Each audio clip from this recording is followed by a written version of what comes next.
Assalamualaikum warahmatullahi wabarakatuh. Alhamdulillahirabbil alamin.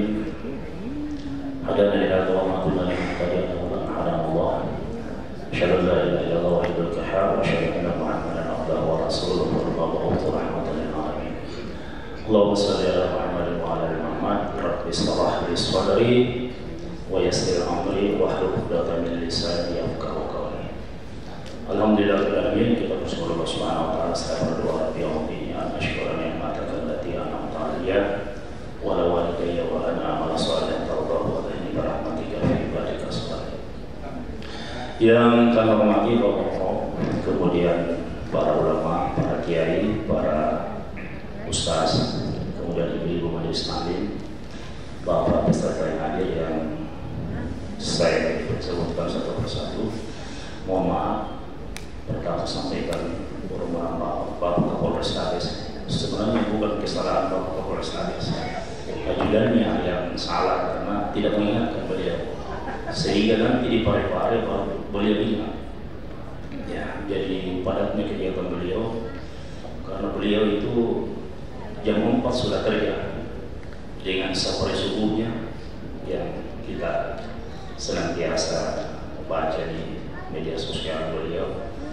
Jam 4 subuh sudah keliling. Jadi setiap hari Senin sampai Jumat itu beliau safari subuh keliling setiap polsek satu masjid, dan itu yang akan dilanjutkan terus oleh beliau. Kemudian menghadapi 1 Juli beliau sibuk dengan kegiatan-kegiatan sehingga permohonan maaf. Itu saya tadi di Dadan, saya tinggal di Barombong, Goa, Galisong Tarik sana lagi. Ya, kecepatan saya tidak tahu kecepatan berapa sih dengan pakaian seperti ini. Jadi saya lihat sulapnya majelis ulama jadi memakai toner longan mengisi provinsi.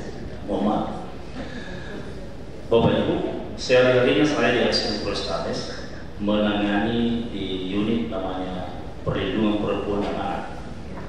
Ya. Pak Kiai biasa ketemu juga di setiap rapat biasa di itu sih, mungkin ibu-ibu mungkin ada juga yang kenal di sini karena yang bermasalah yang perempuan dan anak, ya pasti ketemu saya, Tadi juga ada saya dengar tadi Pak Prof menanya undang-undang anak. Ya sebentar kita bahas lagi lebih mendalam tentang undang-undang anak karena itu bidang saya. Jadi saya suka melindungi perempuan, Ustaz, dan anak. Tapi bukan melindungi saya, melindungi. Ya, itu saya jelaskan Polrestabes nanti dua. Secara garis besar saja bahwa kami di kepolisian itu Bapak Ibu ada 2 tugas kami.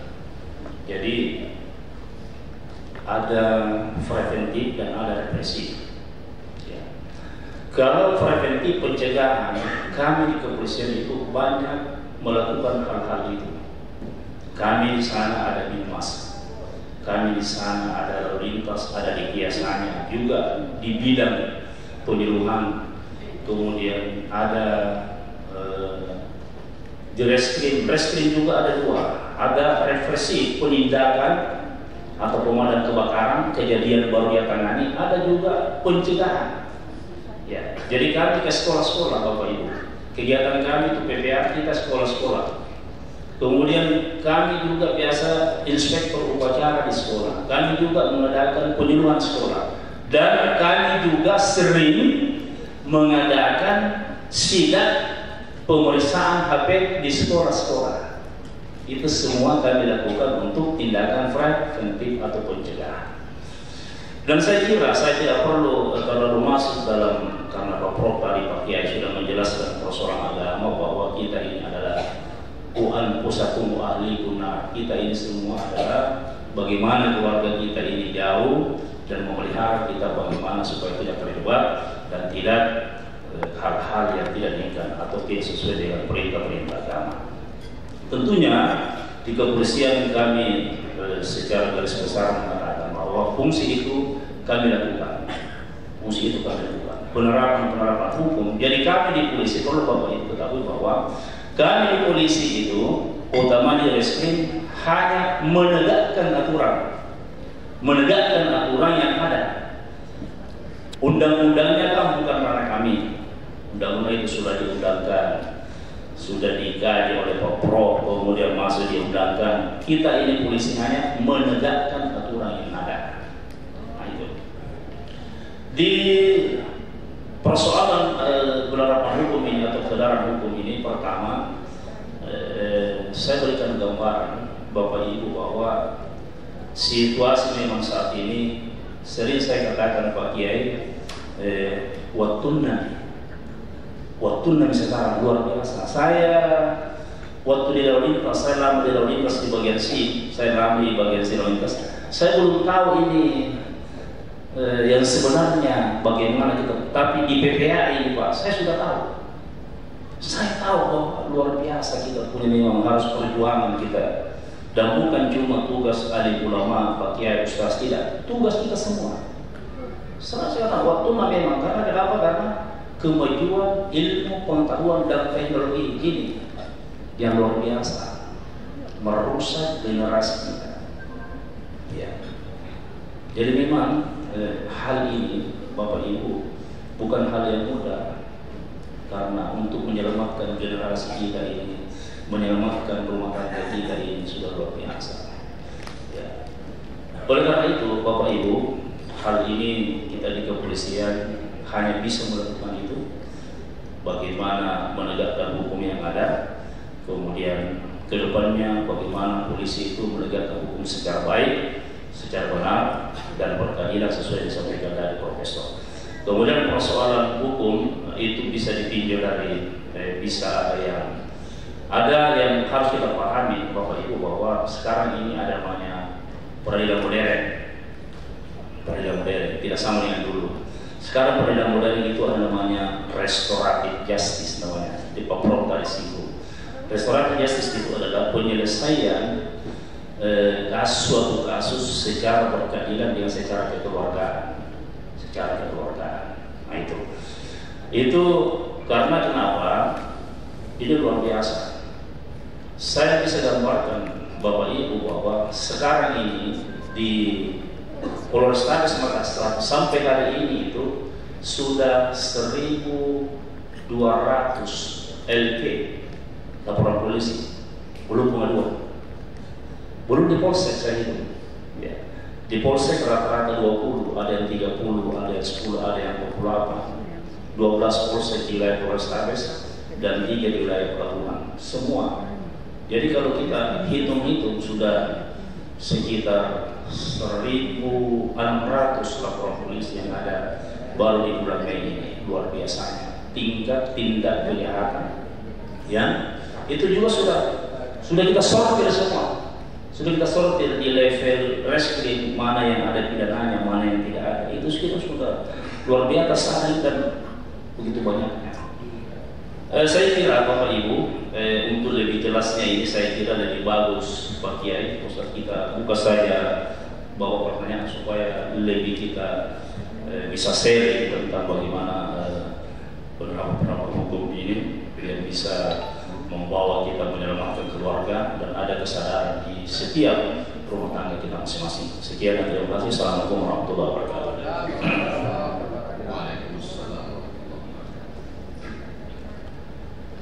Baik, kami aturkan terima kasih kepada Bapak Pemateri dari mewakili Kapolres Tabes Makassar. Dan saya kira kita telah dengarkan hal-hal yang menyangkut masalah kehidupan sosial dan kemasyarakatan yang memang secara konfigurasi tatanan pelaksanaan kegiatan beliau memang sangat expert dalam hal reskrim dan tentu juga bersinggungan langsung dengan masyarakat dan pelanggaran-pelanggaran. Baik, kita langsung saja buka babakan diskusi kepada beliau. Dan ini masih panelis, dan sekali saya ingatkan Bapak Ibu bahwa kita akan berakhir jam 12 sehingga perlu disetting waktunya. Dan tentu juga pertanyaan to the point dan langsung masuk pada jantung pertahanan. Kita masuk langsung memarkasi wilayah, jadi tidak usah panjang lebar, langsung saja. Baik, silakan. Mungkin sebelah sini dulu, sebelah kiri saya, karena tadi dari sana. Silakan Pak, jika ada pertanyaan silakan.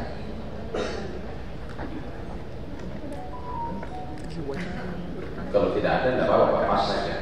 Itu selesaikan. Jadi jangan paksa kalau tidak ada. Saya bergeser langsung ke tengah. Ya, kalau tidak ada, saya bergeser. Ada? Oh, silakan Pak.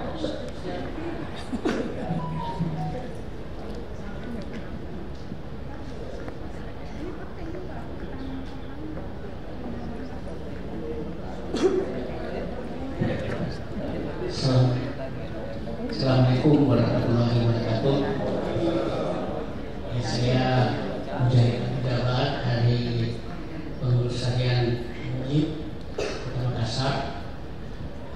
Yang ingin saya tanyakan ini tentang kenakalan remaja. Bagaimana mengatasi antara lain tawuran, kemudian juga antara itu panah.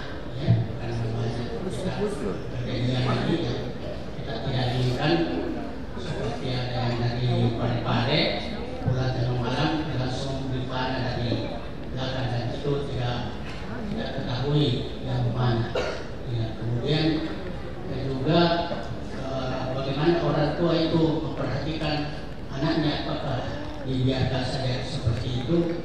Ini perlu ditanggapi oleh Polrestabes, bagaimana supaya mengatasi kenakalan remaja seperti tawuran dan grup-grup, ya, bagaimana supaya mereka itu ada kegiatan. Ya.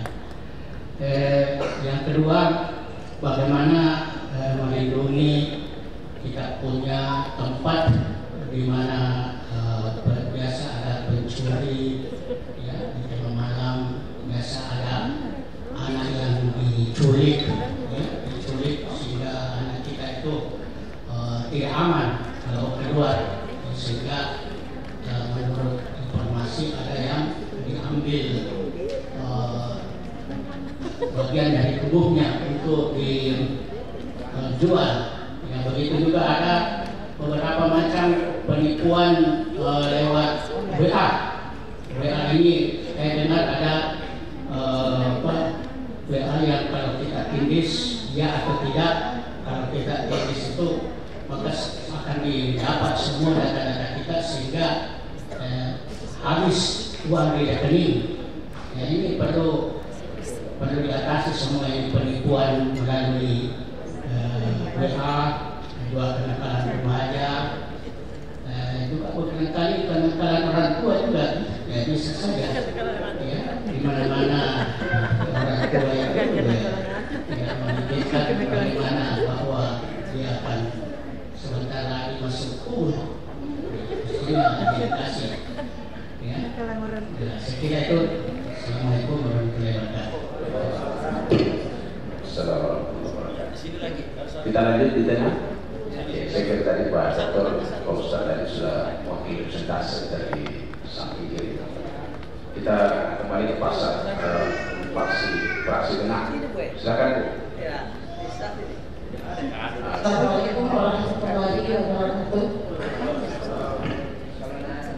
Kami perwakilan PKMP dari Bontala, sekaligus mewakili juga guru-guru. Jadi saya adalah salah seorang guru dari SMA Negeri 1 Makassar. Saya ingin menanyakan batasan antara mendidik anak dan menyiksa anak. Karena dalam keseharian kami mengajar anak, kadang anak-anak disentil sedikit itu dilapor lagi ke polisi. Kadang cuma dijewer kupingnya atau dicubit perutnya, itu juga sudah dikategorikan kekerasan terhadap anak. Jadi kami menanyakan sejauh mana batasan antara mendidik dan menyiksa anak. Saya kira kami cukup sampai di sini. Wassalamualaikum warahmatullahi wabarakatuh. Ya, saya kira satu saja, dan langsung mungkin masih ada di sebelah kan. Yang lain dulu ada juga silakan. Oke, coba silakan. Bismillahirrahmanirrahim. Assalamualaikum warahmatullahi wabarakatuh. Perkenalkan, nama saya Ibu Rabia, perwakilan selaku Ketua RT. Begini, ada pertanyaan yang saya ajukan tentang pengertian hukum dalam keluarga, hukum keluarga dalam agama Islam. Dalam hal ini yang ingin saya tanyakan, ada poin ketiga tadi dalam hukum keluarga menurut agama Islam tentang kewarisan dan wasiat. Mungkin tadi tidak sempat dibahas tentang itu, Pak. Kebetulan saya punya permasalahan dalam keluarga. Saya cuma minta sebuah oleh-oleh supaya saya bisa mempersatukan dalam satu keluarga ini. Seorang nenek telah mewariskan sebidang tanah sebesar kurang lebih 10 aret kepada cucunya. Mungkin karena sebagai tanda kasih sayangnya kepada cucunya, karena dia tinggal di cucunya sampai akhir hayatnya. Tapi kebetulan 10 tahun yang ini saudaranya mamanya sang cucu menuntut, katanya tidak adil. Tapi si nenek sudah meninggal, tapi itu harta sudah diwasiatkan memberikan kepada cucunya. Terima kasih, mungkin ada yang bisa saya sampaikan. Terima kasih. Assalamualaikum warahmatullahi wabarakatuh. Baik, ini konsepnya pada warisan Bu ya. Waris dan warisan. Hari ini nanti dalam 3 dimensi. Cukup. Baik. Ada pertanyaan Bu?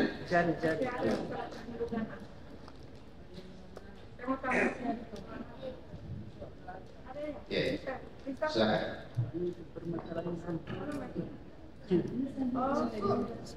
Bismillahirrahmanirrahim. Assalamualaikum warahmatullahi wabarakatuh. Alhamdulillah, terima kasih atas yang diberikan kepada saya. Nama saya Sukriya Ahmad dari Komisi Pemberdayaan Komisi PPRK Majelis Ulama Indonesia Kota Makassar. Singkat saja Pak, sedikit yang saya ingin sampaikan sehubungan dengan tugas yang dilaksanakan oleh Bapak. Ada yang saya dengar tadi bahwa ada istilah sidak HP di sekolah. Saya juga kebetulan punya sekolah dan kadang anak-anak disita HP-nya karena anak-anak kalau bawa HP ke sekolah mungkin gurunya menjelaskan, dia hanya bicara dengan HP-nya sendiri. Makanya di sekolah kami dilarang bawa HP di sekolah. Tapi ya begitulah namanya anak-anak, kadang dilarang akan tetapi masih membawa. Nah, sehubungan dengan tugas Bapak tadi yang mengatakan ada istilah sidak HP, kami sampaikan adakah aturannya tentang itu? Karena kami di sekolah kadang berhadapan dengan orang tua, diambil HP-nya, orang tuanya marah-marah. Orang tanya bahwa biasa keberatan sekali, tapi kami sudah tetapkan bahwa tidak akan memberikan sebelum sampai waktu yang telah ditetapkan. Apakah ini merupakan pelanggaran oleh kami? Mohon Bapak. Terima kasih. Wallahul muwaffiq ila aqwamit thariq. Wassalamualaikum warahmatullahi wabarakatuh. Baik, silakan Pak Haji. Assalamualaikum warahmatullahi wabarakatuh. Nama saya Haji Ismail dari Kecamatan Sangkarang. Kalau di pulau saya sering ke daerah Maluku. Yang saya tanyakan di sini Pak, bagaimana tentang hukumnya antara Islam menikah dengan Kristen, bagaimana anunya? Saya ini kebetulan banyak warga saya di daerah Sangkaran, di Pulau Pararombo maupun Barangkali. Setiap ke daerah Maluku biasanya ada menikah di sana. Sekian dan terima kasih. Ini di beda agama Pak ya? Pak Haji Ismail di beda agama. Saya di agama, saya ketua NWC Kecamatan Sangkaran. Baik. Kebetulan senior saya ada di muka semua ini. Masya Allah. Terima kasih Pak Haji Ismail.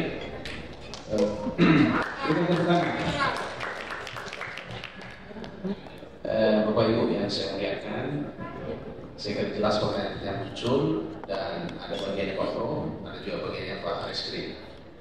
Kita langsung saja ke Pak Reskrim untuk memberikan jawaban respon kita sebalik dari pertanyaan-pertanyaan yang muncul di audiens pada beliau. Silakan. Terima kasih atas pada 3 penanya yang ada kaitannya dengan tugas kami, kemudian ada 2 dari Pak Profesor. Yang pertama kami akan jawab tentang tawaran.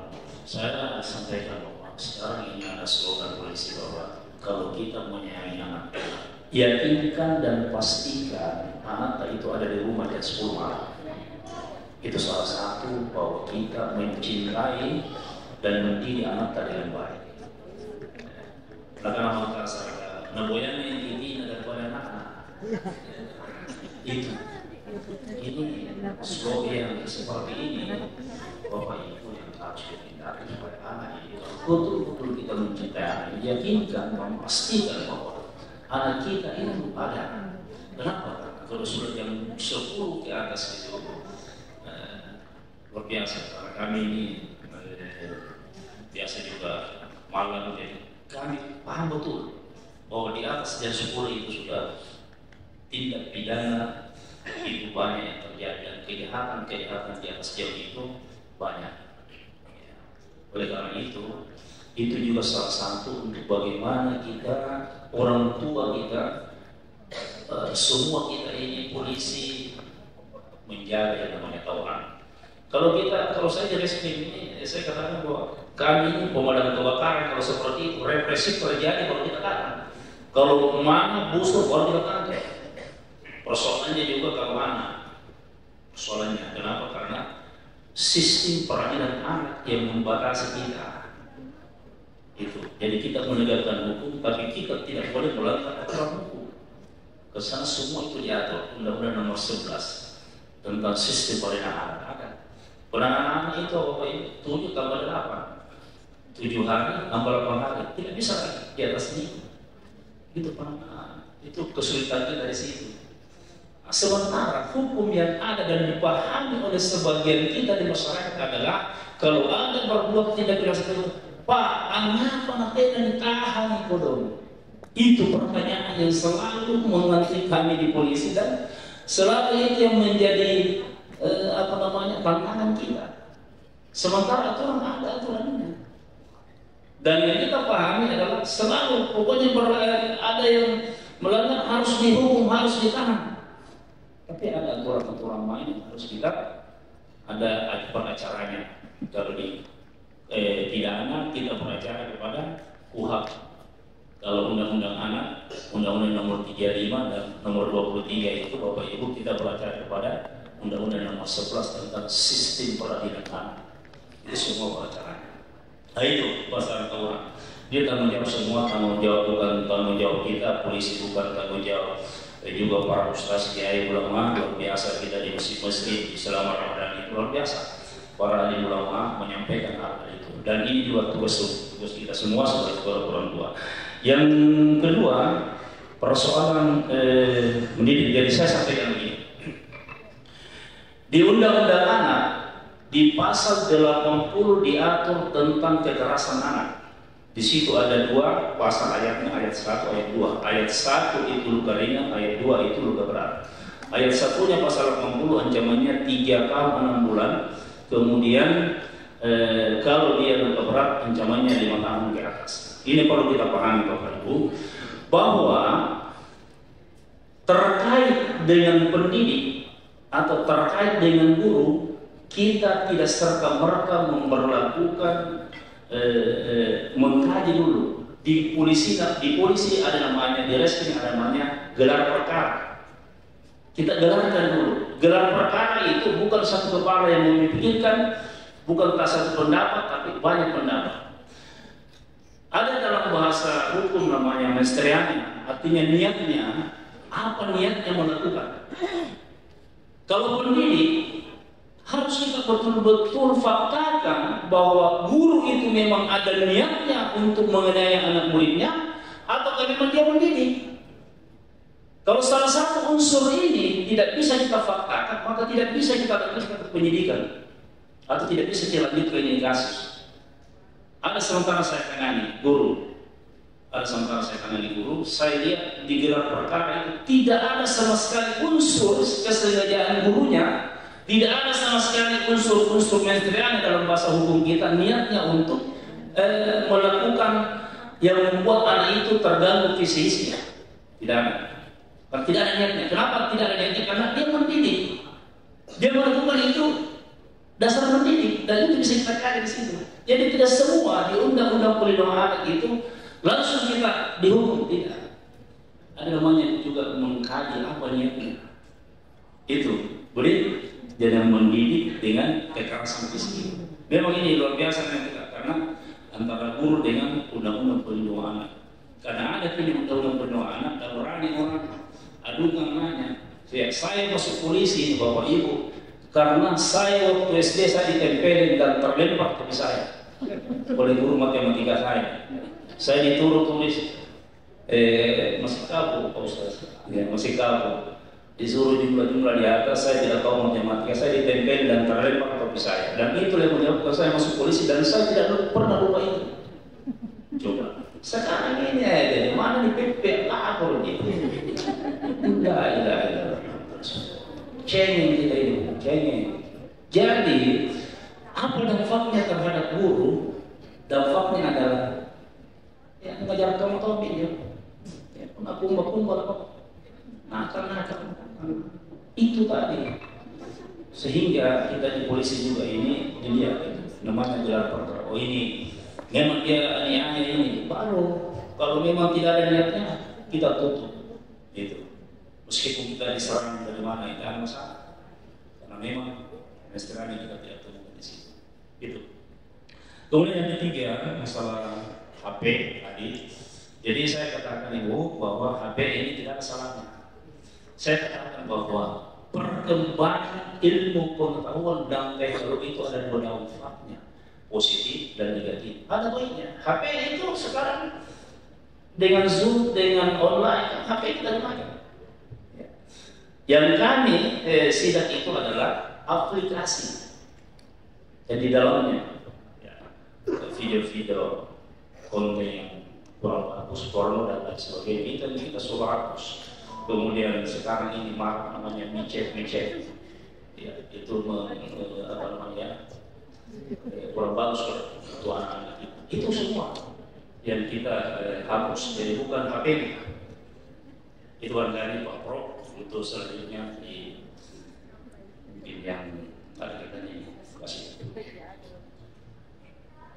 Baik, terima kasih Pak Polres Reskrim yang telah menyampaikan jawaban. Juga mungkin alhamdulillah. Dan sisanya ada dua pertanyaan yang saya kira sangat inline dengan Pak Prof. Yang pertama adalah hukum keluarga tentang warisan, dan yang kedua adalah dari Pak Ismail nikah beda agama kalau tidak salah. Artinya seperti apa gambarannya Pak Prof terkait dengan itu? Karena Pak Ismail ini adalah tokoh masyarakat yang tentu sering mengalami dan menyaksikan langsung hal-hal seperti itu pernikahan. Baik, mungkin Pak Prof langsung saja. Silakan. Banyak Pak, pertanyaannya Pak. Saya sambung dari Bapak Polrestabes sampaikan pengalaman pada saya bahwa waktunya di SMP SMA ketika guru matematika saya sangkam itu rata-rata saya dapat 10 Pak. Tetapi ketika diganti dengan guru yang yang halus, rata-rata saya paling ada panah. Ternyata jiwa saya cocok dengan guru yang sakam. Dan yang kedua, saya jujur betul. Saya bisa kenal guru Al-Quran karena guru mengaji saya itu sakam. Saya tidak sakam mungkin saya tidak tahu baca Al-Quran. Itu. Maaf Pak. Tapi saya katakan tergantung dari kondisi anak. Kalau di langsung pingsan itu bahaya juga. Kemudian saya masuk bidang saya mengenai wasiat. Tapi yang saya menjelaskan Bapak Ibu adalah bidang saya hukum perdata, yang dibuat perpelada. Saya tidak berani masuk tentang hukum Islam karena bukan bidang kajian saya.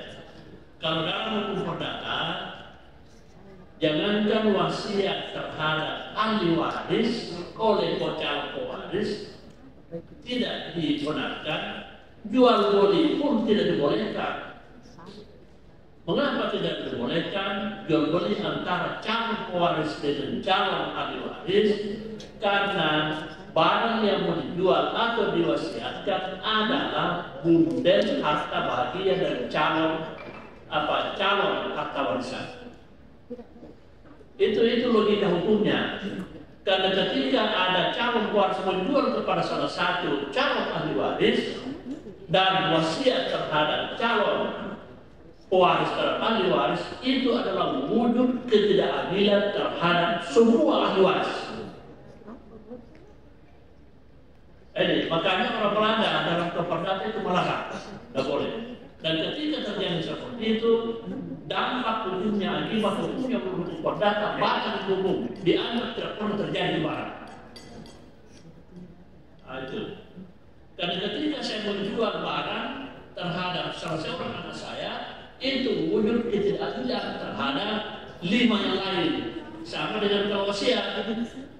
Itu logika hukumnya, sehingga dilarang jual beli antara calon pewaris dengan ahli waris, dilarang mewasiatkan. Apalagi wasiat sebenarnya tidak boleh terhadap ahli waris. Wasiat hanya boleh terhadap orang di luar calon ahli waris yang dianggap sangat berjasa terhadap pewaris ketika dia masih hidup. Dan oleh karena itu mungkin ya nanti ditanya ahlinya. Makanya dalam kompilasi hukum Islam anak angkat ya boleh diberikan wasiat wajibah, itu pun hanya sepertiga. Karena bukan anaknya. Tapi kalau anak sendiri atau cucu sendiri tidak boleh wasiat. Termasuk jual beli tidak boleh. Nanti dikonfirmasi dengan ahli hukum Islamnya, tapi dari segi hukum perdata tidak boleh. Dia mewasiatkan sebagian hartanya terhadap cucunya, walaupun cucunya sangat berjasa terhadap neneknya, memelihara neneknya, tetapi secara hukum dilarang, tidak boleh. Yang boleh, ya orang tua menjual hartanya untuk biaya pendidikan anaknya boleh, mengawinkan anaknya boleh. Kenapa? Kenapa boleh kalau seperti itu? Karena pemanfaatan harta itu tetap bermanfaat bagi orang tua, bukan ahli waris. Tapi kalau dijual, berarti hakikatnya beralih kepada ahli waris. Ya, itu lebih hukumnya menurut hukum perdata. Kalau menurut hukum Islam nanti tanya banyak sekali artinya di sini. Nah, kemudian mengenai perkawinan beda agama, saya lebih lucu ini karena di Indonesia itu beragam, memang beragam. Ada yang membolehkan, ada yang tidak. Dan ternyata setelah ditelusuri, ya ditanya Dirjen Dukcapil itu karena ada orang yang minta fatwa kepada Dirjen Dukcapil mengatakan boleh dengan catatan pindah agama dulu, menundukkan diri terhadap sistem hukum yang dianut dari salah satu pihak. Dan saya katakan secara pribadi tetap tidak benar. Bagaimana? Misalnya anggaplah yang non-Islam ini Islam. Lalu non-Islam ini menundukkan diri terhadap sistem hukum perkawinan yang orang Islam. Bagaimana terjadi dia kabur dengan baik, padahal dia tidak punya agama, bukan orang Islam. Jadi esensi dia kabur di sini menurut saya itu tak terlanggar. Jadi kalau saya punya agama dulu berkawin, ya, ini maaf ya, ini pendapat pribadi saya. Ya, bukan pendapat mewakili MUI saya orang ini. Bukan tidak tanya saya. Karena pasal 2 Undang-Undang Perkawinan yang satu menyatakan perkawinan hanya sah apabila diserahkan menurut hukum dan syarat agama masing-masing. Nah, ada lagi yang menafsirkan pengertian agama masing-masing. Sama dengan di pasal 9 Undang-Undang Dasar 45 ada juga agama masing-masing. Ada yang menafsirkan agama masing-masing, agama masing-masing pihak laki-laki, masing-masing pihak perempuan. Sebab tidak seperti itu makna dari pasal 29 dan pasal 2 ayat 1 Undang-Undang Perkawinan. Mengapa digunakan kata masing-masing agama? Karena banyak agama di Indonesia. You orang Islam kawin sesuai dengan agamamu. Ya, you orang yang agama lain, masing-masing agama sesuai dengan hukum agamanya masing-masing. Itu yang dimaksud dengan kata masing-masing. Nah, ada yang lucu kita bahas di S3, ada yang lucu, ya. Ada yang menanggapi kata masing-masing supaya sah. Kami secara Kristen dulu, setelah itu kami secara Islam. Setelah ini salah lagi itu. Ya. Jadi setelah dia melakukan perkawin secara Kristen dan setelah itu kami secara Islam, baru dianggap sah. Karena sudah menurut agama masing-masing. Juga menurut dia. Waduh. Tapi Pak Bro, ya. pokoknya saling cinta mencintai. Pak Bro. Iya. Cinta itu kan bukan datangnya dari mata ke hati. Ya. Nanti ada sekali. Nanti Bapak tanya hadirin di sini dari Makassar bahwa saling mencintai itu tidak menjadi syarat mutlak untuk mengawini orang. Yang pertama adalah cantik, harta, agamanya. Kayaknya tidak ada yang saling mencintai. Tahu ya? Nanti kita bahas. Itu ada hadis sendiri Pak, ada hadis nanti, dia sudah jelas sekali. Ya, kalau tidak dia kaya, ya keturunan baik-baik, ya mungkin masuk keturunan baik, termasuk keturunan cantik ya. Ya, ketika kita situ syaratnya perlu hadis yang saya. Kalau tidak cukup itu, cukup karena agamanya. Coba, ini saja hadis kalau kita mau bawa ke pasal 2 ayat 1, cukup karena agamanya, cukup karena agama Islam. Laki-laki mau kawin dengan perempuan cukup dengan agamanya, tentu kan agama Islam. Tapi nanti pagi yang bahas itu bukan kalian saya kan. Tapi yang jelas fatwa dan ucapin bahwa salah satu pihak bisa kawin dibolehkan, dibenarkan menurut perkawinan karena salah satu pihak menundukkan diri terhadap hukum perkawinan salah satu agama. Saya tetap menerima kalau saya pendapat pribadi saya sebagai ahli hukum yang menganalisis pasal 2 Undang-Undang Perkawinan bahwa Undang-Undang Perkawinan tidak membenarkan orang Islam kawin dengan orang yang berbeda agama, kecuali sudah tidak ada nanti orang Islam yang bisa dikawini. Tapi kalau di Indonesia saat itu tidak bisa diterima itu. Kalau hidup di kantor misalnya di Bali, ya mungkin akan minta bantuan kepada orang. Saya mau cari susu selatan. Di susu selatan banyak. Misalnya, tapi mau lihat ini akan bisa saya terhadap pasal perkawinan dan itu tidak ada intrik apa namanya betul murni pendapat hasil apa analisis saya. Tolong jangan apa namanya, kemudian profesor bilang melakukan pernyataan diskriminatif. Bukan. Ini akademis, ya, murni pendapat keahlian saya. Ya, jadi kalau ada tersinggung ya maaf, bukan seperti itu arahan saya. Sebenarnya saya boleh warahmatullahi wabarakatuh. Baik, alhamdulillah dua penulis kita telah memberikan jawaban respon secara baik dan tentu kita terima dengan segala keterbatasan, tetapi kepuasan itu pun kemudian kita cari terus. Dari ketika beliau Pak Prof tadi menyampaikan bukan bidangnya, maka kita bisa lari ke bidang agama. Ada Pak Kiai di sini, ada rekrutan, boleh juga secara face to face langsung saja, bisa saja. Karena setahu saya yang hadis mengatakan itu kalau mana yang baik dilihat pasangan itu karena 4 faktor. Pertama adalah lijamali cantik gagah, linasabiha karena memang keturunannya, bibit bobot. Kemudian 5 lihat karena hartanya, ya, itu kalungnya, itu sugi. Kemudian yang keempat dilihat karena agamanya. konteks di dini hari ini adalah konteks Islam. Sehingga Nabi memberikan ketegasan di situ dalam sambutan hadisnya bahwa bisa dipilih dari bagian pilih karena agama 9 dasar sebagai rujukan, sebagai postulasi, maka hidup akan berkah, hidup akan beruntung. Jadi dikunci pada kata-kata beruntung dan berkah. Ya, saya kira itu sudah tambahan saja Bapak Ibu sekalian, dan mungkin sampai kita di akhir acara kita, dan izin Pak,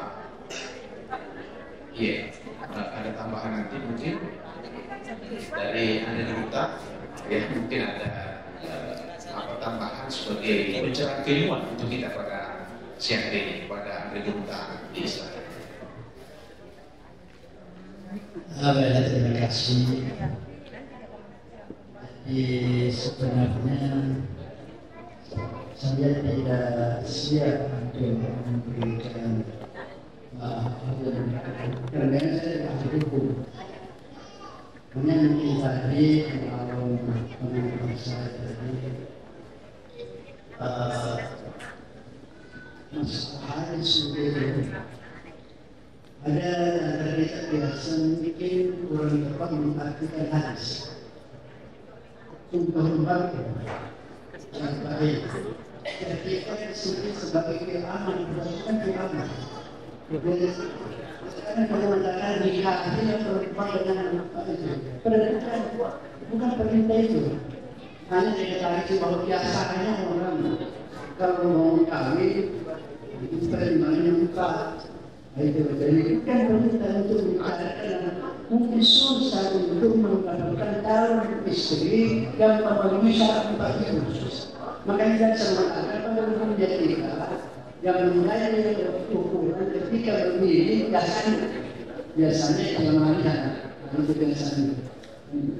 Tapi jadi apa? Ini kalau kita yaitu menyarankan itu korban besar penting, korban besar penting.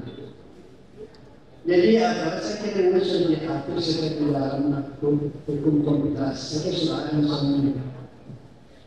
Kalau yang kita melihat ada orang yang ada yang membicarakan bahwa boleh mengalami halunikah. Ada memang dalam aturan yang boleh mengalami halunikah. Tapi saya sangat setuju dari Pak Prof mengatakan halunikah darurat.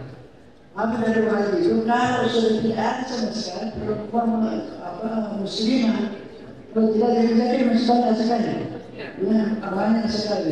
Tidak akan harus semua. Kemudian masalah secara hukum ada ucapan dalam bahasa Arab. Kata kalau ansar nasu wastarah al-qadhi. Sekiranya manusia sudah sadar semua, sudah insaf semua, maka pensiunlah semua hakim, pensiun jaksa, pensiun polisi. Seandainya itu dalam bahasa Arab, seandainya itu tidak mungkin terjadi itu semua manusia akan sadar. Karena itu masih dibutuhkan peraturan perundang-undangan untuk mengatur manusia. Seperti saya katakan bahwa surga saja bahwa orang sudah ada peraturan undang-undangnya. Nah, bagaimana kita kalau setiap manusia miliar manusia sekarang di dunia ini, maka perlu ada aturan-aturan. Kalau tidak ada kacau. Peraturan lintas saja kalau tidak ada itu bukan kacau begitu. Ya kita lihat kebetulan lampu lalu lintas itu tidak berfungsi kan kacau. Jadi itu memang perlu kita sadar terhadap hukum kita. Utamanya tentu kita bertanya sama bapak keluarga, jadi untuk banyak permasalahan-permasalahan. Saya kira kita hanya tambahan saja.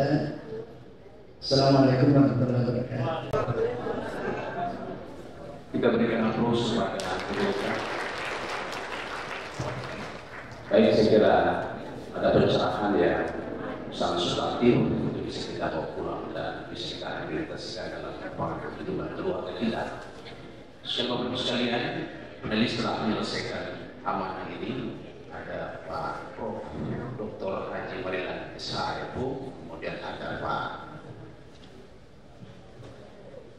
itu Yahudin Rahmat SH juga telah melaksanakan amanah yang mewakili Pak Polrestabes Makassar dengan segala permohonan maaf. saya kira banyak hal yang kita petik pada pertemuan ini. Untuk itu kepada kedua penulis kita berikan aplaus yang meriah pada hari ini. Bapak Ibu sekalian, kami secara moderator Ridwan Aluni menyampaikan terima kasih kepada kedua penulis kita dan juga kepada seluruh pengurus MUI dan seluruh panitia yang hadir serta rekan-rekan para peserta yang juga hadir dengan antusias pada hari ini. Semoga ini sebuah keberkahan, sebuah kebaikan untuk kemaslahatan yang kita tuju, kemaslahatan sa'id di dunia wa sa'id di akhirat, bahagia dunia dan selamat akhirat insyaallah. Demikian saya kira kegiatan kita pada hari ini workshop hukum terkait dengan kata hukum. Dan tentu saya serahkan Dato atas bimbingan dan kemudian amanah dari Ibu Utara dengan ucapan alhamdulillahirrahmanirrahim. Kegiatan workshop hukum pada hari ini kami akan ditutup dengan resmi.